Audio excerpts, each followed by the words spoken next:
What is going on, everybody? Today we have a very special one that I'm very excited for. We have a 2024 Kawasaki Ninja ZX-6R, otherwise known as the 636.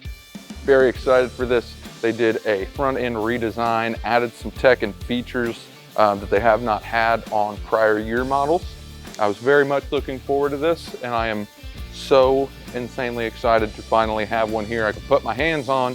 Of course, show all of you guys that want to see one so bad.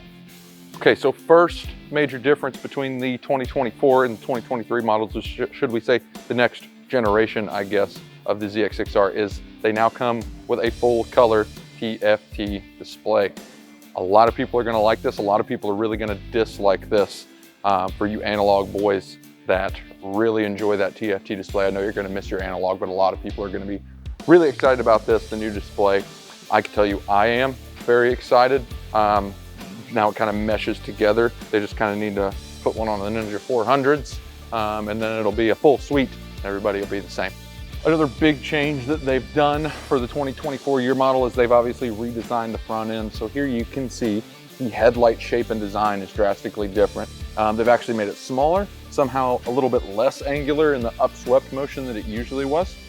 It is a little bit more reminiscent of the ZX-10R, but not quite. They didn't try to make it an exact clone.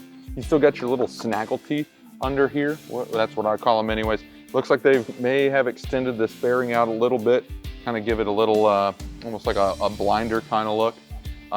One thing that I'm very much a fan of, they have made the windscreen the same length as the fairing up here, which I won't lie to you, on the last generation, I hated that look that the windscreen extended further than a fairing. I felt that it looked very cheap. I did not like it. They've also added a little window here, which I'm gonna assume is gonna be maybe for some airflow aerodynamic reason, is the only real thing that I could think of. But as far as extending the fairing up the windscreen, absolutely love that change. Could not be happier with that. For all the viewers, James currently has the camera on top of a four-wheeler while he's sitting behind it monitoring. So it's very creative, great camera work by James. Thank you, James, for your ingenuity. Great, love that. So another big change that they've done this year. A lot of people aren't going to be the most excited to hear this, but it's something we can't really do anything about. Last year's model or last generation, they made 127 horsepower, I believe at 13,500 RPMs acclaimed. This year makes 122 horsepower at 13,000 RPM. So you're getting power a little bit earlier in the rev range, but you are losing that little bit of horsepower. Not a whole lot we can do there. Great, almost done with my take. And then we get that. Good. Okay, the main reason that they've kind of had to cut the horsepower, at least what I'm thinking anyways, and where I've seen online, is to kind of further comply with the EPA and emissions regulations.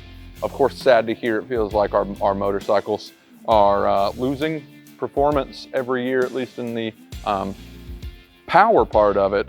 All right, just like the 2023 model, the 2024 still has optional ABS, the traction control, the rider modes, all that good stuff. But for the 2024, they did equip it with the Kawasaki corner management system, I believe. So that's gonna help your traction and all that good stuff when you're going through corners, you know, hopefully not to slip out, not to low side. Nobody wants the low side. So that's a nice new tech feature we got here as well. Okay, swinging a leg over this thing, swinging it over from the wrong side. So sorry if that looked a little odd. Feels exactly the same as the 23 model. I mean, as far as the seating position, the chassis, all that, everything's the same. So this is gonna feel very similar. If you're going from a 23 to a 24, you're going to feel very at home. You're just gonna have the Tft display, obviously the redesigned front end. And most people probably won't feel the 127 to 122 horsepower loss. Most people, they won't be able to feel it. They won't be able to tell it's any different. Okay, so I really wouldn't worry about that unless you're like a hardcore track guy and you're worried about power numbers for some strange reason. So overall thoughts and opinions, absolutely in love with the redesign for the 2024 ZX-6R. I was not entirely sure that I was gonna like it whenever I saw it on the Kawasaki website, saw pictures, videos. Seeing it in person is a whole different story. This thing is absolutely beautiful. And that is not to say that the 2023 is a bad looking bike. It's absolutely not. But this is your hot sister, right? Not your hot sister, unless you have a hot sister. but that's kind of weird if you're staying your sister's house. But you know, you got a good looking sister, she's cute, and then you got the hot sister. This is her. This is the hot sister. You know what I mean? So if you have the same unsureties, you're not sure how you're gonna like this, well, just come on down and see me at Sappington Pro Outdoor in Jackson, Missouri.